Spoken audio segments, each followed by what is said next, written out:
eu pedi para a Secretaria de Educação do Estado fazer um mapeamento de todos os estudantes da rede estadual, porque agora as prefeituras têm o nome das pessoas que estão nos abrigos, ou quase todos os nomes, né? Tem algumas prefeituras que ainda estão preenchendo ali os questionários que nós enviamos, mas no caso de Porto Alegre e Canoas, boa parte já está cadastrado ali nas pessoas que estão abrigadas. Então a gente começa a entender quem são os estudantes da rede estadual. Você pega o estudante que está lá no Centro Vida ou no SET, ele é das ilhas. Tem 4 escolas estaduais nas ilhas.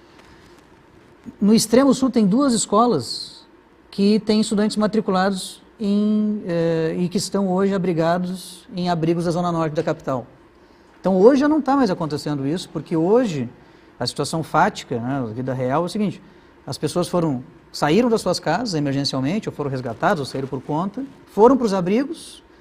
Quando chegava aqui na capital, funcionava da seguinte forma: você tinha no Geraldo Santana um centro de triagem e a prefeitura levava para o abrigo naquela grande confusão que foi as primeiras horas, onde tinha vaga, né, priorizando, imagino eu, os grupos que já tinham convivência e chegavam juntos, mas impossível seria, alguém chega hoje, outro chega amanhã, eram vizinhos, provavelmente eles estão em locais diferentes. Então agora, nós já temos isso estabelecido, né? O que nós temos que fazer agora... Isso que, desculpa, isso... Não, essa distância, em muitos casos, a distância das suas comunidades originais, as pessoas estão abrigadas hoje, agora, não tem centro humanitário de acolhimento aberto. Se você for no SET, vou pegar dois lugares que que são de propriedade do Estado, administrados aí pela Prefeitura, mas se for no SET ou no Centro Vida, um no Menino Deus e outro na Baltazar, lá na Zona Norte, você vai encontrar pessoas que moravam antes da tragédia e têm vínculo com as ilhas, com o Extremo Sul, com bairros dos mais diferentes, sim, do Sarandi, né? Mas se então, consegue... isso já aconteceu. Tá, entende o que eu quero dizer? Que não... Nos centros de acolhimento, se consegue tentar aproximar as pessoas por localidades, sim, mesmo que elas não estejam nos abrigos provisórios assim? Nós estamos fazendo isso iniciando a fazer isso, sim, nós podemos mitigar, diminuir o problema, né? Então, por exemplo, nós podemos identificar e vamos fazer a identificação de famílias que são de uma determinada região da cidade, que se espalharam durante o episódio em abrigos pela cidade, para que esse grupo de famílias possa ir morar no mesmo local. Isso é possível.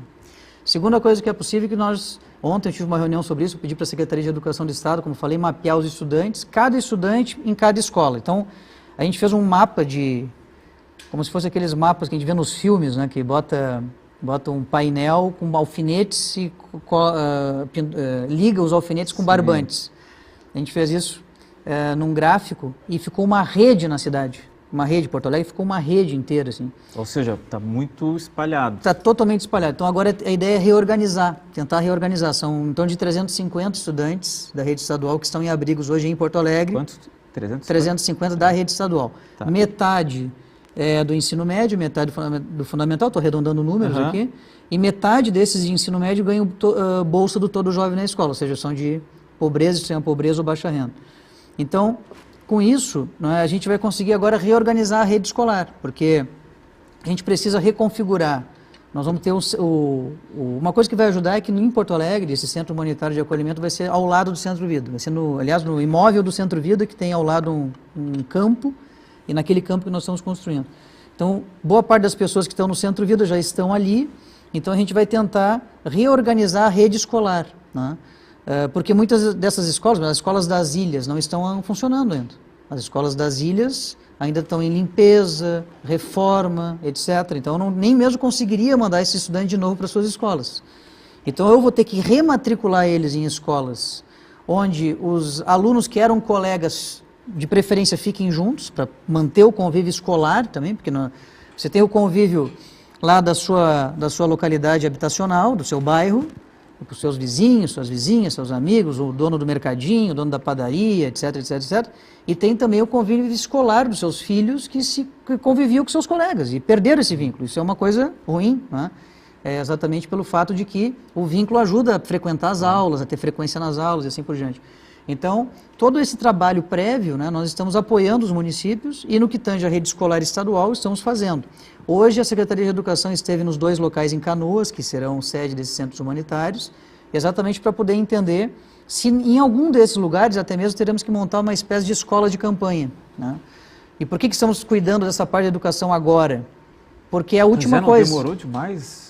Porque eu preciso saber. Não, eu preciso saber. Não, isso são outra coisa. Então, são dois assuntos diferentes. Uma coisa é a retomada das aulas, que isso tem todo um trabalho que está sendo feito. 99% das escolas já voltaram, 98%. Não, é desses estudantes, né, que estão nos abrigos, eles não estão conseguindo ir para a escola. Esses 350 que o senhor falou, ou alguns já estão?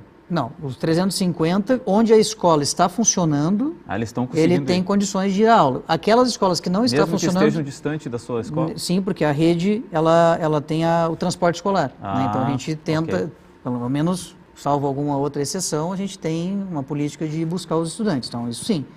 Outra coisa são escolas que não estão funcionando. Então a gente abriu aqui no SESI da Rubem Berta um ponto de internet para aqueles estudantes que não têm condições de ter o seu smartphone, etc., ter internet adequada, lá tem todos os equipamentos, internet adequada para poder acessar as aulas. Mas eu estava falando dos centros humanitários. Por que é a última coisa a educação? Porque eu preciso saber quem vai para os centros humanitários. Uhum. Porque cada estudante é um estudante, né? Então a gente tem que tratar cada caso como um caso especial, específico. E é exatamente por isso que, ao saber quem são as pessoas que vão para os centros humanitários, eu consigo reorganizar a rede e entender quantos estudantes são, quais são aqueles que ainda estão em escolas que não estão funcionando. Então, eu preciso ter um ponto de internet, preciso ter uma sala de aula exatamente dentro de cada centro humanitário para poder acolher esses estudantes, por exemplo, entre outras tantas questões.